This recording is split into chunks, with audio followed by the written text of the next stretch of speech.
என் தம்பி பேர் வந்து விக்னேஷ். 13ஆம் தேதி நைட்டு அவனுக்கு வயிற்று வலின்னு ஹாஸ்பிட்டலுக்கு கூப்பிட்டு வந்து சேர்த்தோம். என்னன்னு பார்த்தா பித்தப்பையில கல் இருக்குதா கூப்பிட்டு வந்து சேர்த்தோம். நைட்டு சேர்த்த உடனே இங்கே அட்மிஷன் போட சொன்னாங்க.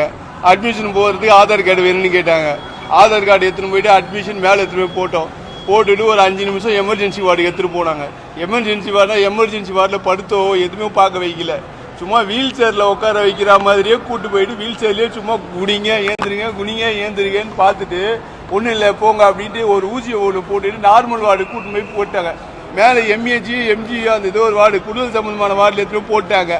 அதுக்கப்புறம் அவங்க அன்னைக்கு ஃபுல்லாகவும் நைட்டு ஃபுல்லாகவும் ஒன்றும் பார்க்கல. அடுத்த நாள் நைட்டு சாயந்தரம் ஒரு 9 மணி வரைக்கும் கூட ஒன்றுமே பார்க்கல. அதாவது அவளுக்கு எப்படி உடம்பு எப்படி இருக்கு, பல்ஸ் இருக்கா, இல்லைனா பிளட் ப்ரெஷர் எப்படி இருக்குது, எதுவுமே பார்க்கல. ஒன்றுமே பார்க்கல. பார்க்காம நைட்டு 10 மணிக்கு திடீர்னு அவளுக்கு மூச்சு வாங்க ஆரம்பிச்சோல்ல, வாயில் அந்த டெம்பரவரியாக அதை சுவாசிக்கிற அந்த இதுவை வச்சு எடுத்துன்னு போயிட்டு எமர்ஜென்சின்ட்டு இதில் போட்டாங்க. ஐசியூவில் வச்சுட்டாங்க. எமர்ஜென்சி வார்டில் வச்சுட்டாங்க. எமர்ஜென்சி வார்டில் வச்சு இதுலேருந்து வாயில் வச்சாங்க, மூக்கில் டியூப் வச்சாங்க. அவ்வளோதானே தவிர அதுக்கப்புறம் எந்த ஒரு ட்ரீட்மெண்ட்டும் நடக்கல. ஒரு டாக்டர் பார்க்குறதோ இல்லைனா அவனுடைய ஹெல்த் கண்டிஷன் இப்போ எப்படி இருக்கு, என்ன நிலைமையில இருக்கிறா, ஐயோ விட்டுடு அவனுக்கு எந்த நிலைமையில இருக்கிறா, அப்புறமேட்டுக்கு அவளை எப்படி அவன் ரெக்கவர் பண்ண முடியுமா அப்படின்னு ஒரு டாக்டர் கூட எட்டி பார்க்கல. ஒருத்தர் கூட எட்டி பார்க்கல. அரசாங்க ஆஸ்பத்திரி நம்பி தாங்க பொதுமக்கள் இங்கே பார்க்குறோம்.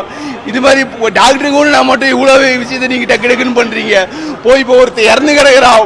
31 வயசா, 2 வயசுல ஒரு குழந்தை, 2 வயசுல ஒரு குழந்தை ஒண்ணு இருக்கு, கொண்டாடி இருக்கிறாங்க. இப்ப இதுக்கு யாரு என்ன பதில் சொல்ல போறாங்க?